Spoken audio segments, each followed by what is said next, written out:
প্রিয় ভাই নওজোয়ান, বয়স্ক বাবা, বিশেষ করে নওজোয়ান, আমি সবার কাছে অনুরোধ করতেছি, আদেশ করছি নওজোয়ান তোমাদের কাছে যে তোমরা প্রয়োজনে নিজেদের জুতা দুইটা একসাথ করে এর উপরে বসো, যেমনে পারো কষ্ট করে বসো, যেটুকু সম্ভব বসলে বরকত হবে।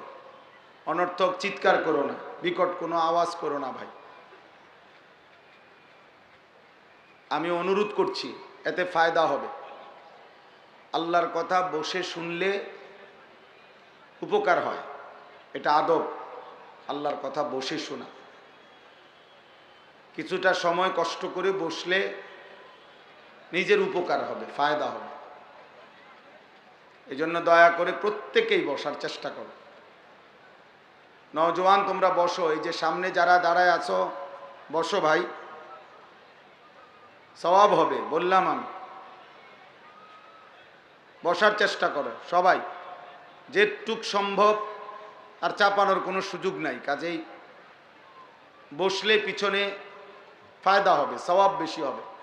এই যে ডানে বামে যারা যেটুকু সম্ভব, এতক্ষণ দাঁড়ায় থাকা 1 ঘন্টা 1.5 ঘন্টা 2 ঘন্টা কষ্ট হবে।